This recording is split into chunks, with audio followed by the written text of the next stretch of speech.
paz do Senhor, amém?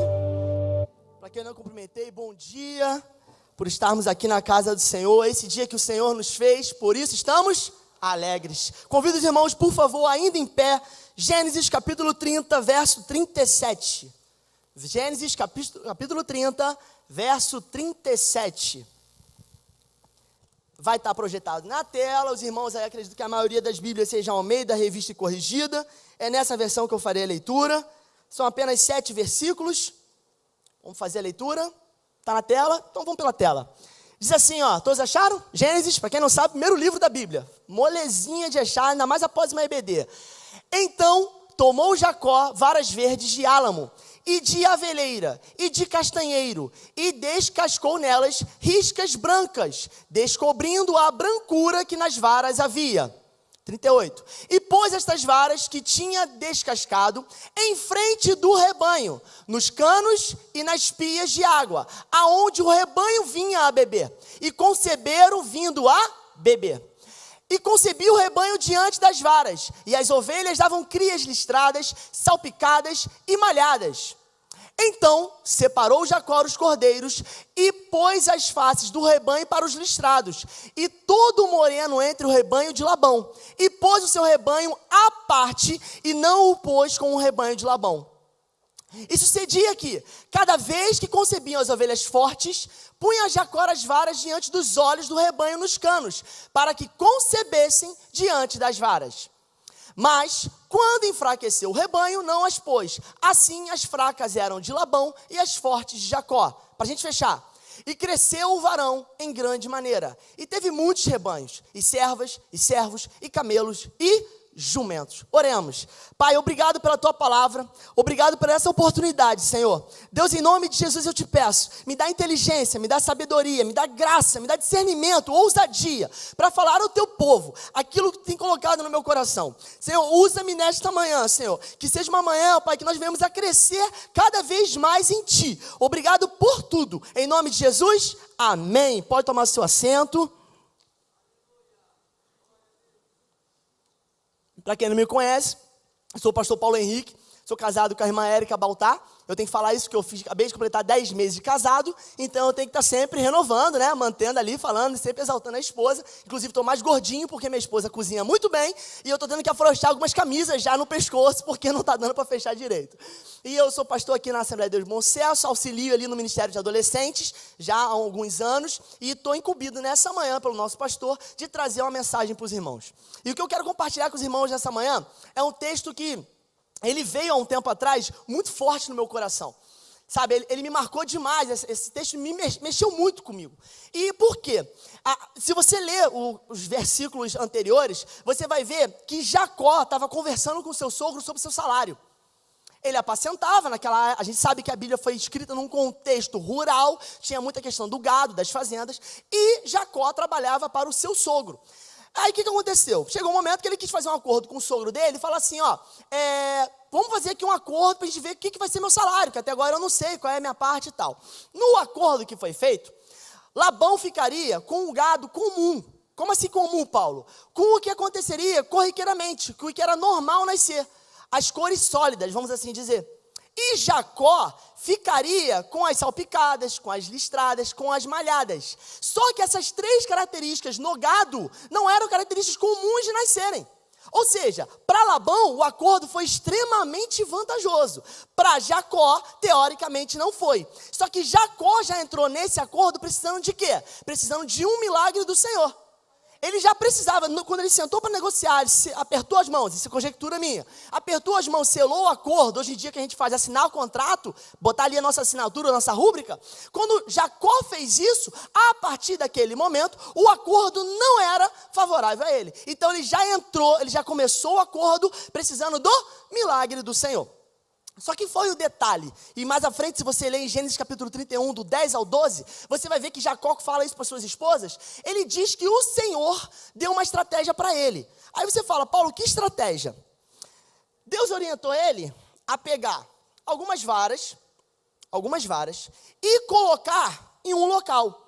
E não só isso, Deus orientou ele a riscar essas varas, até que, como a gente lê o texto ali, achasse a brancura, ou seja, colocasse marcas nas varas. Deus deu esta estratégia a Jacó. Agora, ele ia colocar isso aonde? Em qualquer lugar? Quem aqui já foi do interior? Eu sou nascido no Rio de Janeiro, mas sou criado em Rio Bonito. Vivi 13 anos, irmãos, conhecem Rio Bonito, é caminho para Saquarema. Cidade do interior do Rio de Janeiro, uma área, bastante área rural, uma área grande.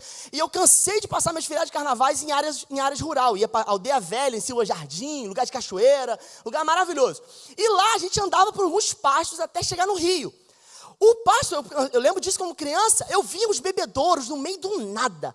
Um campo gigante, uns bebedouros para os animais no meio do nada. Por quê? Todo ser vivente, ele tem necessidade, todo animal, ele tem necessidade de se hidratar. Eu já até pedi aqui, combinei com o diácono, que estão os 2 copos abertos, porque eu bebo muita água e eu transpiro muito. Mas isso ainda não está me ajudando a emagrecer, eu tenho que achar uma outra técnica para emagrecer. E o que acontece?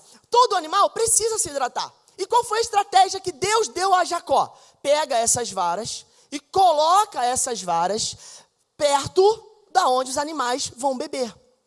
Todo o gado passaria por esse local. Deus deu uma estratégia para Jacó de posicionar estrategicamente essas varas em frente ao local onde todo o gado passaria. E não só isso, mandou, não é só pegar a vara e colocar de qualquer jeito, não. Trabalha essas varas, coloca marcas nelas, limpa essas varas e posiciona estrategicamente, ou seja, próximo. Para os irmãos entenderem, o gado ali também era composto de ovelhas. A visão da ovelha, se você for pesquisar isso, você vai ver que a visão média dela é de 10 metros. Aí você fala, Paulo, 10 metros, eu não consigo enxergar direito. Só que a visão média da ovelha é de 10 metros. Ela tem uma visão muito boa periférica, mas a visão de reta dela não é boa. E o ser humano, Paulo? Se você pegar um indivíduo, eu tenho 1,73 m, mas a pesquisa diz assim, se você pegar um indivíduo de 1,80 m, colocar ele na faixa de areia, a nível do mar, sabe qual é o alcance da visão média de um ser humano? 5,5 quilômetros. A ovelha são 10 metros. Do ser humano, em média, 5,5 km. Ou seja, a estratégia que Deus deu a Jacó era para colocar as varas estrategicamente próximas desse rebanho. Por que Deus falou isso? Porque as varas estavam próximas para que pudessem influenciar o rebanho. Volta ali, Josué, por favor, no 37, olha lá, Então tomou Jacó as varas verdes de álamo e de aveleira e de castanheiro e descascou nelas riscas brancas, descobrindo a brancura que nas varas havia. Próximo, 38.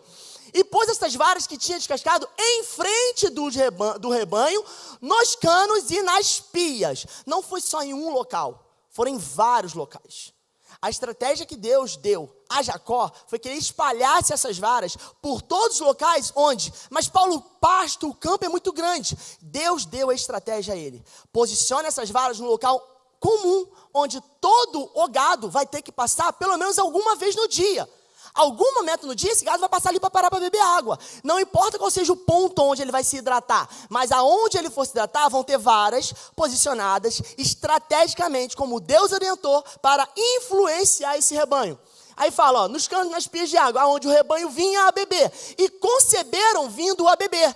Por que isso é importante, Paulo? Porque o acordo de Jacó era, o gado que vier malhado, salpicado, listrado, vai ser meu. Agora, as cores sólidas vão ser suas. Esse gado vai ser seu. Isso para Labão. Então, Deus deu a estratégia para que Jacó prosperasse. Só que o que a gente vai falar nessa manhã? A gente precisa estar posicionado para marcar gerações.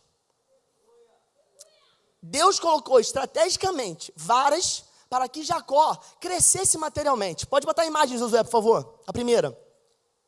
Nós precisamos estar posicionados para marcar gerações. Essa matéria aqui, quem não consegue enxergar a data, 22 de janeiro de 2020, um jornal de grande circulação. Eu tirei o print para ficar bem claro a fonte. Olha o tema, para comer rezando, conheça a igreja que virou mercado gourmet em Londres. Aqui diz assim, mesas e cadeiras no salão principal da St. Mark Church, a igreja desativada, onde funciona o mercado Mayfair, em Londres, Inglaterra. Da onde saiu o navio para ir para os Estados Unidos? Com os puritanos? da Inglaterra. O evangelho que a gente vê nos Estados Unidos veio da Inglaterra. Olha hoje como está a nação da Inglaterra. A igreja desativou e virou um mercado gourmet. Faz uma comparação, é como se a gente tirasse todas as cadeiras aqui, a gente abrisse no horário comercial e falasse assim, ó, pode vir tomar um cafezinho aqui. Você abrisse um monte de ilhas para você sentar e para você ficar aqui só socializando. Essa igreja em Londres virou isso, essa matéria de 2020. Bota aí a próxima imagem, por favor, Josué. Igreja de 100 anos é transformada em pista de skate na Espanha. Edifício estava abandonado há anos. Artista responsável chama o projeto de sua própria Capela Sistina. Revista Galileu. Precisamos estar posicionados para marcar gerações. Sabe por quê? Porque senão cai no esquecimento as grandes obras que o Senhor tem feito, que Ele fez. A gente precisa se posicionar. Sabe, eu trabalho com adolescentes, irmãos, há alguns anos. É impressionante. Porque a gente passa ano, entra ano, e a gente tem que falar sempre as mesmas coisas.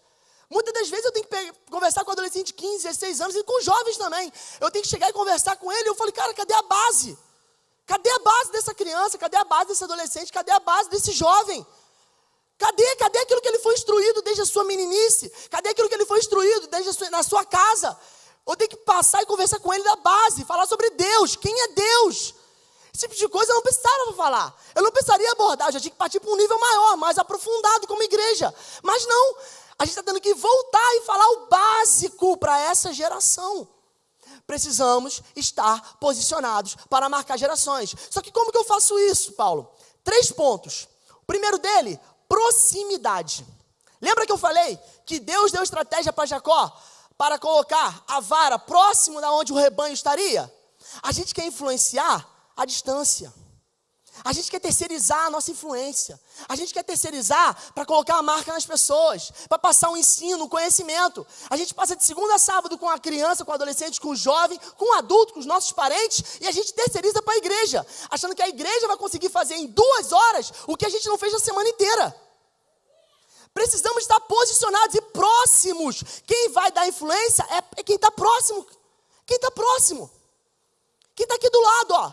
Porque as marcas vão influenciar esse gado que estava ali bebendo água. As nossas marcas, as nossas histórias vão influenciar. Irmãos, eu não tenho filho ainda. Ainda não tenho filho. Eu e minha esposa, a gente combinou, seguramos um pouco. Mas beleza. Eu dou aula aqui na IBD há mais de 6 anos. Dou aula para a IBD da classe de 16 e 17 anos, de adolescente. É excelente, dar aula, eu amo dar aula. Minha esposa sabe disso, que eu sou fominha por dar aula. Amo dar aula de EBD. Faço isso já há muitos anos, desde a minha juventude. Quer dizer, continuo sendo jovem, né? Mas desde mais novo, eu acho. Desde mais novo. Uma coisa que eu faço nas aulas é rasgar meu coração para contar todas as minhas histórias. Por quê, Paulo? Eu quero que eles vejam que o cristão não é um conto de Nárnia. Não é a terra do Neverland, a terra do Nunca, do Peter Pan. Não é a conto da carochinha, não é o Pequeno Príncipe. Que o cristão, ele passa por luta, ele passa por dificuldade, mas em tudo nós somos mais que vencedores. Então eu faço o quê? Eu chego diante de uma classe. Irmãos, eu dou aula já dei aula na minha vida para uma pessoa, um aluno. Já cheguei para dar aula de EBD, não aqui, em outro lugar que eu congreguei. Eu cheguei, a classe eram poucas pessoas. Nesse dia, cansei de ter um aluno. Eu, professor, mais um aluno. E os irmãos me conhecem, quem me conhece sabe como é que a forma que eu falo, o jeito que eu sou um pouco agitado. Da mesma maneira, eu preciso o quê? Rasgar a minha vida para que essa uma pessoa entenda. Poxa, ele passou por luta, mas ele foi mais que vencedor. Então, Deus não mudou, porque Tiago 1,17 fala, Pai das luzes, em quem não há sombra nem mudança de variação. Então, a gente precisa fazer o quê diante de uma classe de CBD? Rasga o seu coração, conta todas as suas histórias, fala para a próxima geração e fala, ó, não entre em desespero, eu já li o final da Bíblia e tudo vai dar certo. Você sabia, irmão, que tem gente que bota na internet que não quer ter filho por causa da crise ambiental? Sabia disso? Tem gente que posta na internet que fica na dúvida se vai ser pai ou mãe por causa do mundo, da questão ambiental, que o mundo está poluído, que o mundo vai de mal a pior. Irmãos, olha o que nós estamos enfrentando. Nós temos o conhecimento da Bíblia e nós, muitas das vezes, não estamos nos posicionando para influenciar gerações. A gente bota na conta do pastor. A gente terceiriza isso. Só que Deus nos posicionou. Aonde, Paulo? Dentro da sua casa, no seu trabalho, dentro da sua classe GBD, no seu grupo que você pastoreia, que você lidera na igreja, na sua vizinhança. Deus te colocou naquele local para marcar gerações. Então não se omita. Não aceite a omissão, não aceite a pressão mundana para você se calar. Nós, cristãos, andamos contra a correnteza. Eu ouvi isso desde a minha infância. E eu sei que vai ser até o final. Então, meu irmão, Deus te posicionou aonde quer que Ele te colocou. Se posicione, marque gerações. Seja diferente. Precisamos agir assim. Quer ver um homem que fez isso? Eu sou apaixonado por essas histórias.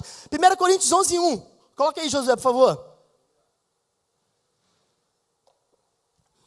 1 Coríntios capítulo 11, verso 1. Eu amo esse texto. Por quê? O apóstolo Paulo, divinamente inspirado, ele fala assim, ó: sede meus imitadores, como também eu de Cristo. O apóstolo Paulo, divinamente inspirado, ele vira e fala: sede meus imitadores, como eu sou de Cristo. Vamos lá, o contexto dessa carta. Quando Paulo escreveu a carta aos Coríntios, na cidade de Corinto, ele não estava na cidade de Corinto, ele estava em Éfeso.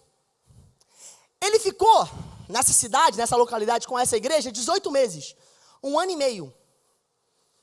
Ele escreveu essa carta, ele não estava mais lá, mas ele congregou com eles por 1 ano e meio. Quando ele escreve essa carta, ele fala: ó, sede meus imitadores, como eu sou de Cristo. Qual é o peso disso? Se você for pesquisar sobre a cidade de Corinto, nessa época aqui, uma definição suave que eu achei sobre essa cidade, fala que Corinto era a fossa do mundo antigo. A cidade de Corinto era a fossa do mundo antigo. E tinha uma igreja ali localizada. Paulo esteve próximo deles por 1 ano e meio. Eu fico imaginando o apóstolo Paulo congregando nessa igreja. Se a gente lê as cartas e epístolas dele, já vê a marretada que ele dá, imagina pessoalmente, como ele deveria ser. Aí ele chega para essa igreja e fala assim, ó: se vocês não têm referência nenhuma ao redor de vocês, porque vocês estão imersos numa cultura, nada a ver com a realidade, né? Nada a ver com os nossos dias. Com uma cultura que valoriza a imoralidade sexual, a depradação sexual, a lascívia. Se vocês estão imersos nessa cultura, olhem para mim, pode olhar para mim. Porque ele teve com a igreja por 1 ano e meio, a igreja conhecia o caráter dele, sabia da reputação dele. Ninguém podia não gostar do conteúdo que ele falava, mas ninguém podia falar um ai da conduta dele. Ele falou: olhem para mim. Ele esteve próximo dessa igreja. Por que isso é importante? Sabe por quê? Aos 17 anos eu ingressei no Colégio Naval da Marinha do Brasil, ali em Angra dos Reis. Irmãos, foi um período que eu cresci assim, maravilhosamente, eu amo. Foi um período que eu fui apaixonado por ter, não sou mais militar, fui de baixo na escola naval, mas assim, foi um período maravilhoso para a minha vida. E quando eu estava lá, o pau quebrando, a situação apertando, onde eu era desafiado, eu ia para lá domingo à noite e só voltava para casa na sexta-feira à noite. Então eu passava a semana inteira com essa galera. Você acha que todo mundo era cristão? Claro que não, a minoria era cristã. E o que eu fui, e como eu cheguei lá? Com toda a base que eu tive lá atrás. Era isso que eu carregava, porque eu tinha hora que eu não podia abrir a Bíblia. Eu estava em formatura.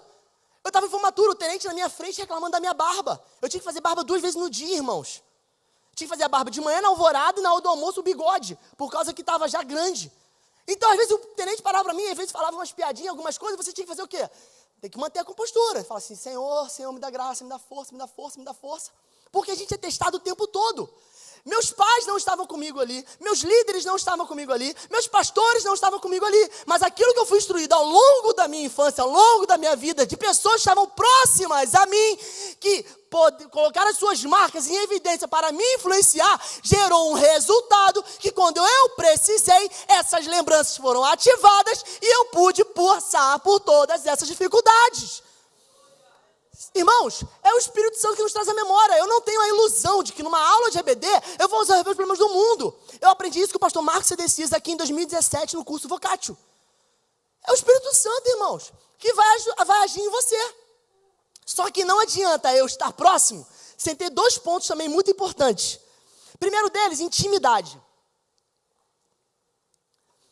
Jó, capítulo 1, verso 8. Amo esse texto, amo o livro de Jó. Paulo, você gosta de sofrer? Não. Mas a vida do cristão é sofrimento. Então a gente precisa ler o livro de Jó o tempo todo. Jó, capítulo 1, verso 8, fala que o Senhor deu testemunho de Jó. Certo ou errado? Certo. O Senhor Deus deu testemunho de Jó. Beleza, então Jó era um cara o quê? Bem visto pelo Senhor. O próprio Deus deu testemunho a ele. Só que aí você conhece, vai passar o capítulo 2, capítulo 3, tem todos aqueles debates, as falas dos amigos e tal, aquela coisa toda. Depois o próprio Deus, se não me falha a memória, no capítulo 38, obrigado, Roberto. No capítulo 38, ele vai falar com Jó, e detalhe, se você ainda não leu isso, ele não responde uma das perguntas de Jó. Todos os questionamentos de Jó, Deus passou por cima e começou a falar outras coisas com ele. Ele foi ministrado ali, ele foi curado, amém, você sabe a história. Jó capítulo 42, verso 5, o último capítulo do livro. Bota aí, José, por favor. Esse texto é maravilhoso. Olha o que o Jó fala. Com o ouvir dos meus ouvidos ouvi, mas agora te veio os meus olhos. Quando ele estava no capítulo 1, o Senhor Deus deu testemunho dele. Ele passa por tudo. Chega no final, ele entende que tinha um nível mais profundo para ele conhecer o Senhor. Jó não ficou no raso, ele mergulhou mais ainda na presença do Senhor. Sabe o que é isso, irmãos? Intimidade com o Senhor. Agora, como que eu tenho intimidade com Deus, Paulo? Irmãos, tranquilo, fácil, oração e palavra. Não tem outro caminho, irmãos. Como é que eu posso falar de Deus sem querer falar de oração da Bíblia? Não tem explicação. Quando um adolescente vem próximo a mim, um jovem vem próximo a mim querer conversar, eu já vou com o texto bíblico na cabeça, é o tempo todo, a Bíblia. Eu falo, abre a tua Bíblia aí. E às vezes dá uma tristeza que eu falo, cadê sua Bíblia? Não tenho. Cadê o celular? Tem Bíblia no celular? Não tenho. Eu falei, meu amigo, o aplicativo é grátis. Baixa o aplicativo da Bíblia no seu celular. Aí eu falo, abre a tua Bíblia. Aí vai, começa a abrir e mostra, vamos conversar. Intimidade com o Senhor requer tempo. A minha esposa, eu já sei algumas coisas que ela faz, algumas coisas quando ela não gosta e com o que ela gosta. Por quê? Intimidade. Isso a gente vai gerando com o tempo. Eu preciso gastar tempo com o Senhor, mas eu sou capaz de ficar 6 horas maratonando a série da Netflix, mas eu não sou capaz de ficar numa vigília, porque dá sono, é cansado, cansativo. Eu começo a bocejar. É cansativo demais, o culto, demorou. Poxa, Santa Ceia então, vou sair daqui 1h da tarde. Cheguei na igreja 9 da manhã, vou ficar 4 horas na igreja. A gente reclama. Intimidade requer que eu gaste tempo. Jó passou por um perrengue brabo, se você ainda não leu, leia. Jó passou por um perrengue brabo demais para poder alcançar intimidade com o Senhor. Hoje nós precisamos ser forçados a isso, a gente vai passar. Mas a gente não precisa passar por isso tudo para conhecer o Senhor. Eu posso meditar nas Escrituras, eu posso orar. No início do namoro, a gente se ligava um para o outro todos os dias. E era ligação de 2 minutos? Claro que não, foi na pandemia. Na pandemia eu fiquei 83 dias sem ver a minha namorada na época. Por causa da pandemia, não podia sair. O namoro ali foi o teste de resistência, se ia dar certo ou não. 83 dias, como a gente solucionava isso? Videochamada. E era videochamada de 5 minutos? Não, eram horas de videochamada. Fora o fato que a gente se falava no WhatsApp o dia inteiro e mandava vídeo no Instagram o dia inteiro. A incrível arte de falar com a mesma pessoa por 2 redes sociais distintas. Era o tempo todo. E isso foi gerando o que na gente? Intimidade, conhecimento. Irmãos, não tem fórmula mágica. Intimidade é gastar tempo com o Senhor. É meditar as Escrituras. Qual é o exemplo disso? Um texto que eu amo. Mateus capítulo 4, 1-11. A tentação de Jesus. A Bíblia fala que Jesus estava no deserto. Ele se consagrou, orou por 40 dias. Quando o diabo chegou, como é que ele venceu a tentação? Está escrito? Está escrito? Está escrito. E lembre-se que no segundo debate, na segunda rodada, Satanás também citou a Bíblia para Jesus. Salmo 91, verso 10 e 11. Ele conhece a Bíblia. A gente quer ter intimidade com o Senhor? É oração e Bíblia. É gastar tempo. Então, não adianta eu estar só próximo sem ter intimidade com o Senhor. Próximo ponto. Espírito Santo. Para eu estar próximo e querer marcar gerações, eu preciso estar cheio do Espírito Santo. Lucas capítulo 24, verso 49, a Bíblia fala que Jesus fala para o pessoal, fica em Jerusalém, está na tela aqui, fica em Jerusalém, até que do alto sejais revestidos. Atos 1:8, eu já alinhei aqui com Josué todos os textos. Atos 1:8. O que fala? Mas recebereis a virtude do Espírito Santo, que há de vir sobre vós, e ser-me-eis testemunhas, tanto em Jerusalém, como em toda a Judéia e Samaria, até os confins da terra. Aí em Atos 2:4, Atos 2:1, você lembra? Estavam todos reunidos. Atos 2:4, e todos foram cheios do Espírito Santo e começaram a falar em outras línguas. Atos 2:4. Atos 3:6, você conhece Atos 3? Pedro e João subiu a hora nona para fazer o quê? Para bater papo. Para gastar tempo? Para fazer da igreja um clube social? Não. Pedro e João subiu a hora nona para orar. E disse Pedro, você conhece o coxo na Porta Formosa? À beira da Porta Formosa? E disse Pedro, não tenho prata nem ouro, mas o que tenho mas o que tenho, isso eu te dou. Em nome de Jesus Cristo, Nazareno, levanta-te e anda. Pedro não deu algo que era de outra pessoa. Pedro fez fluir dele algo que estava dentro dele. E se você analisar o Pedro antes do Espírito Santo, era o Pedro que negou Jesus para pessoas simples, para os trabalhadores da casa onde Jesus estava sendo julgado. Do lado de fora, Pedro não entrou no lugar do julgamento, Pedro ficou lá de fora. E ele negou Jesus para pessoas simples. Em Atos 3, Deus usa Pedro para poder fazer esse milagre aqui. Em Atos 4:8, ele é levado perante o Sinédrio. 4:8 ele faz assim, ó, bota aí Josué. Então Pedro, cheio do... Ele foi para o julgamento, irmãos, não cheio de si, não cheio de lógica, não cheio de racionalidade, não cheio de inteligência humana, não cheio de sabedoria humana. Ele foi para o julgamento cheio do Espírito Santo. Versículo 13, Josué, por favor. E lançaram mão... 13.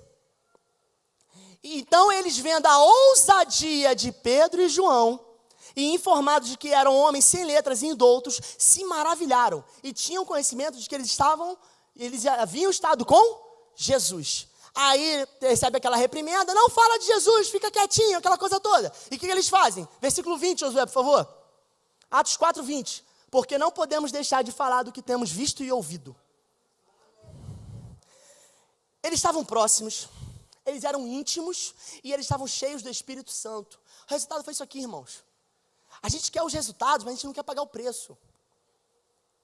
A gente quer os resultados, mas não quer pagar preço.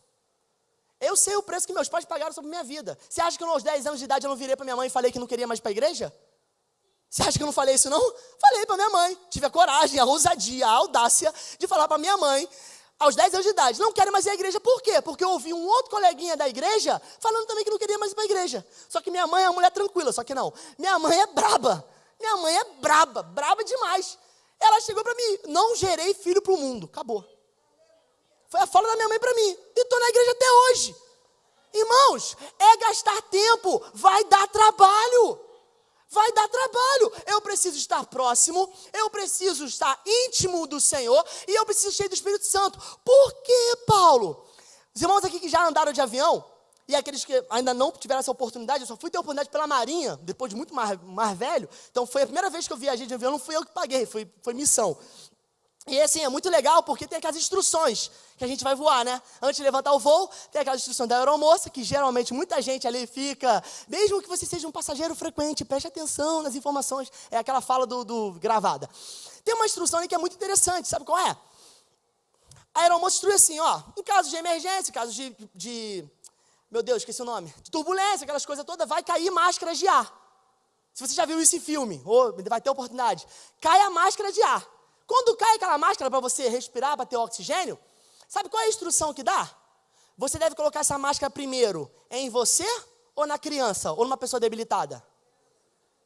A gente acha que é na criança, né? É em você primeiro. Você não pode dar o que você não tem.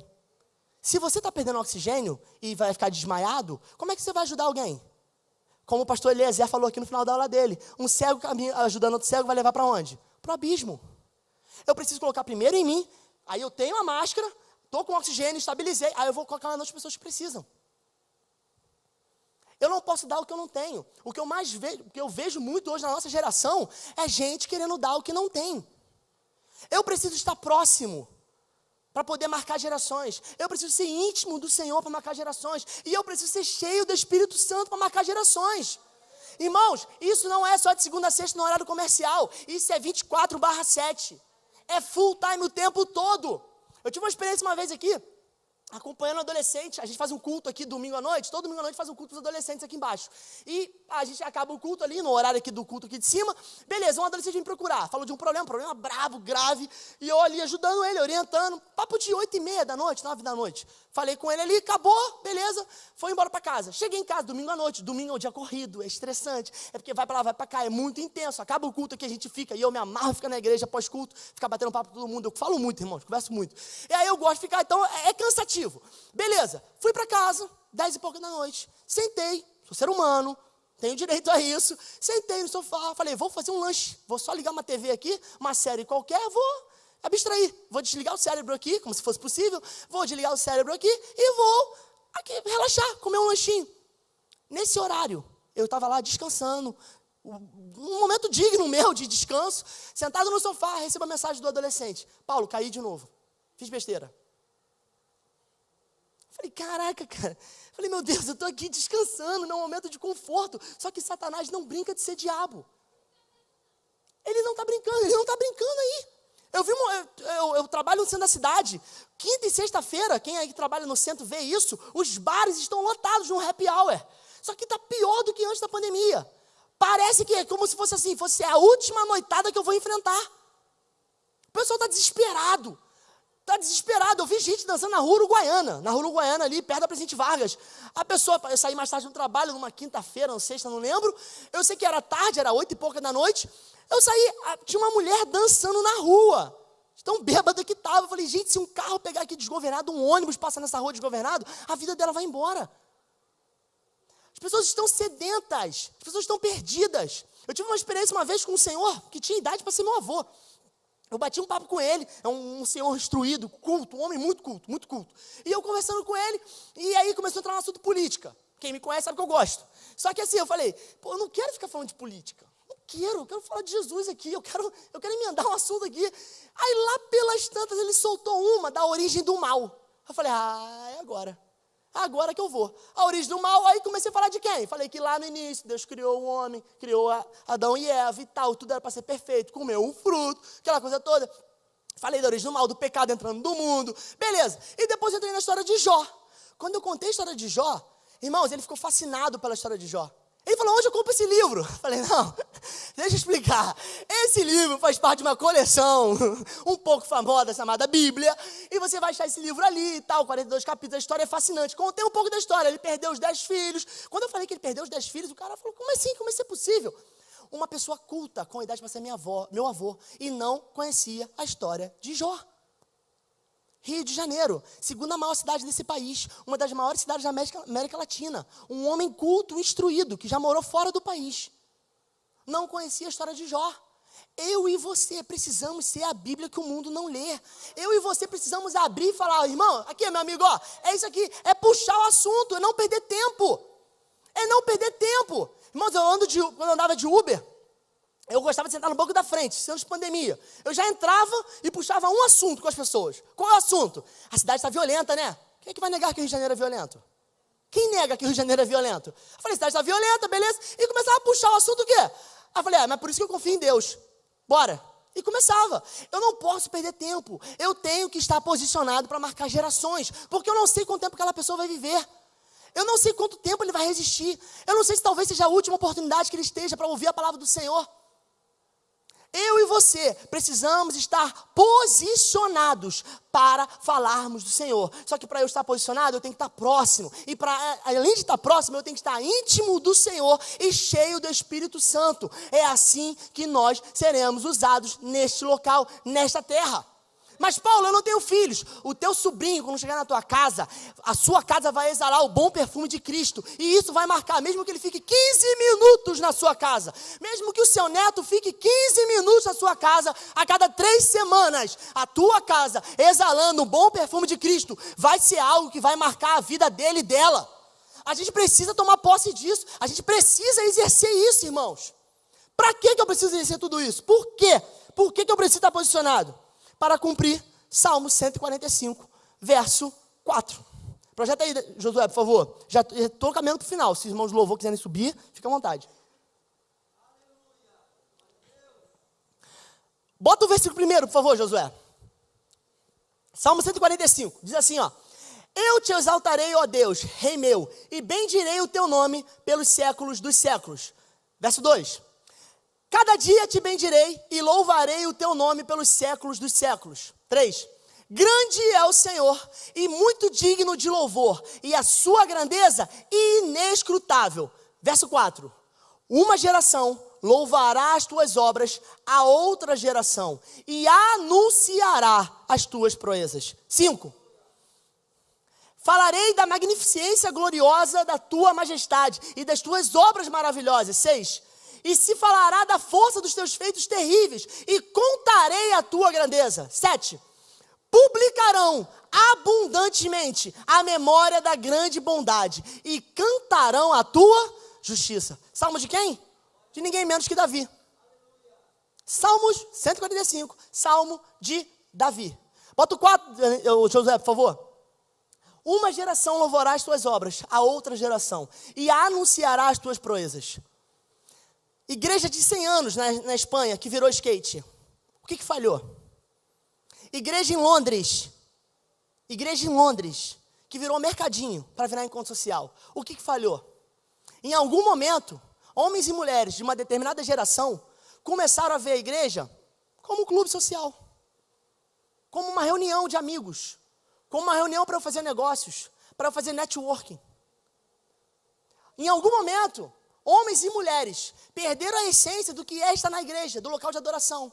Perderam a essência de como o pastor Eliezer mostrou o vídeo aqui no final, do que está acontecendo lá no Kentucky, nos Estados Unidos, de que não era mais um culto. Eles terminaram, continuaram a oração e o culto já está durando 240 horas. Porque eu vi a foto do início. Um grupo de pessoas ficou ali no final, já tinha acabado. Mas eles foram impactados e continuaram. Porque para aquele grupo de pessoas não era mais uma quarta-feira de manhã normal.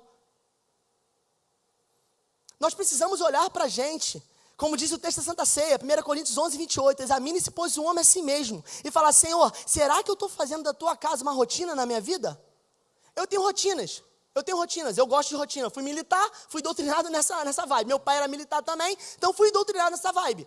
Rotina, meus estudos, eu tenho lá um quadro semanal do que eu tenho que estudar, horários, e quando eu não cumpro minha rotina, eu fico nervoso, fico tenso, mas quando eu cumpro, eu fico satisfeito. Para isso, a rotina é muito proveitosa. Educação física, fazer exercício físico. Está difícil de eu botar isso na minha rotina. Está difícil. Romper a zona de conforto do sofá, da televisão. Está difícil. Mas a gente tem que tentar. Todas essas coisas cabem em rotina. Mas o evangelho não pode ser uma rotina para mim e para você. Irmãos, eu tenho 33 anos. Nascido e criado no evangelho. 33 anos de evangelho. Aos 4 anos e meio aceitei Jesus. Aos 12 anos fui batizado nas águas. Aos 16 anos batizado no Espírito Santo. E eu amo estar aqui. Eu tive 2 momentos da minha vida onde eu não pude estar na igreja. Na época do quartel, que eu falei para os irmãos, que era todo domingo à tarde aqui em Guadalupe, no quartel de bombeiros ali em Deodoro, eu embarcava ali, 5 horas da tarde, eu estava entrando no ônibus, um sol, e eu lá de calça jeans, blusa polo preta para dentro, careca, magrelo, entrei pesando 57 quilos no colégio naval, magrelinho. Todo domingo à noite, eu passava pela Avenida Brasil, vendo as igrejas, meu coração doía, eu estava com 17 anos. Eu tive que ficar um pouco afastado nesse quesito de rotina militar, porque foi uma coisa que Deus abriu uma porta para entender a importância de estar na igreja. Quando eu tinha a oportunidade, eu gravava o culto. Isso em 2007, eu pegava um MP3, aquele pessoal mais antigo, eles sabem aqueles pendrivezinhos de MP3, eu botava lá uma bandeirinha da igreja e gravava o culto. Mas era o quê? Era um pregador famoso? Não, era um culto da igreja, um culto normal. Hino da harpa, conjunto das irmãs, conjunto dos irmãos, o louvor, a pregação, a oferta, eu gravava tudo isso para eu poder ouvir durante a semana. Eu tive que perder um pouco isso lá atrás, para saber da importância de estar na igreja. A gente enfrentou tudo isso na pandemia, 2020, foi horrível, passar quase 3 meses sem poder estar na igreja. Me doía, me ficava desesperado não poder mais um domingo. Ah, meu Deus, culto online. Eu entendo que não pode estar presente, tem as dificuldades, mas para mim não dá culto online. Não dá, eu tenho que estar aqui. Aqui é o local para eu poder participar. E a gente precisou perder isso. Só que a gente esquece dessas coisas. A igreja não pode ser uma rotina para mim e para você. Eu preciso estar todo domingo aqui buscando, Senhor, eu quero estar próximo. Senhor, eu quero ser íntimo de Ti. Senhor, eu quero ser cheio do Espírito Santo. Para quê? Para marcar gerações. Quantas pessoas eu vou marcar, Paulo? Eu não sei o que Deus vai fazer na sua vida. Eu não sei o que Ele vai te usar. Pode ser para uma pessoa, pode ser para algum familiar seu. Para a sua família, você chegar lá, talvez seja o único crente da sua casa. E você chegar lá exalando o bom perfume de Cristo. Por quê? Porque você estava próximo, porque você é íntimo do Senhor e porque você está cheio do Espírito Santo. É isso, irmãos. E o versículo 7, Josué, por favor. O verso 7. Publicarão abundantemente a memória da tua grande bondade e cantarão a tua justiça. O que as nossas gerações mais novas estão publicando na internet? Será que é um reflexo da minha e da sua atuação? O verso 4 diz que uma geração contará a outra geração. O verso 7 fala que essa geração vai publicar. O que as gerações estão publicando na internet? O que as gerações estão postando no Twitter? Eu falo de Twitter porque juventude é a rede social mais usada pelos adolescentes jovens, é o Twitter. Pesquisa da CNN. Não é o TikTok, não é o Instagram, é o Twitter. O que eles estão postando? Será que a gente está tendo esse efeito de marcar gerações? Isso me incomoda demais, irmãos. Eu prego para os adolescentes, eu falo para os adolescentes, eu me rasgo, eu falo tudo que eu posso falar, gasto tudo, eu falo, será que está dando efeito? Senhor, fala, vai na minha frente, fala na minha frente. Isso precisa arder no meu coração, isso arde no meu coração, isso precisa arder no seu coração. O que os nossos filhos, o que os nossos netos, o que os nossos sobrinhos estão publicando. Será que é um reflexo da nossa doação? Será que é um reflexo do nosso evangelho? A gente precisa levar isso muito a sério, irmãos. Por quê? Uma igreja de 100 anos virar pista de skate não acontece da noite para o dia. Uma igreja virar um mercadinho, isso é 2 exemplos, irmãos. Se você pesquisar sobre as igrejas na Europa, tu vai ver que isso está a rodo acontecendo lá. A rodo isso acontecendo. Isso não é da noite para o dia. Nós precisamos acordar e despertar para isso. As nossas gerações que estão vindo aí precisam falar continuamente do Senhor. Precisam exalar, porque a gente não vai estar do lado o tempo todo. Próximo não é grudado. Próximo é no momento do dia, de forma pontual. O gado vinha, era influenciado e voltava para o seu lugar. E continuava a vida deles. O apóstolo Paulo, quando escreveu para os Coríntios, não estava na cidade de Corinto. Estava em Éfeso. Quando eu estava no colégio naval, meus pais não estavam comigo. Eles influenciaram a minha vida, a tal ponto que eu levei aquilo que eu carreguei. Os pais de Daniel não estavam com ele. Eu amo essa passagem. Eu amo a história de Daniel, Jesus. Já preguei aqui, capítulo 1 ali várias vezes. Próximo não é estar grudado. Tem gente que acha que tem que estar grudado. Não é grudado. De forma pontual, você vai ser uma referência. De forma pontual, você vai liberar uma palavra. De forma pontual, alguém vai entrar na sua casa e vai ouvir um louvor que vai mudar a história da vida dele. Você tem que crer nisso. Como, Paulo? É na força do seu poder? É na força da sua voz? É na força da sua cantoria, da sua fala? Não. É no poder do Espírito Santo, fluindo da minha vida e fluindo da sua vida. Porque o apóstolo Pedro chegou. Não tem ouro nem prata. Talvez a sua casa não tenha um PlayStation 5 que o seu neto tem. Mas você não tem nem ouro nem prata. Mas você tem o quê? O Espírito Santo dentro de você. Na sua casa o Espírito Santo está presente. E quando alguém entrar ali, vai ser tocado, transformado e mudado. Amém? Vamos ficar de pé? Vamos orar?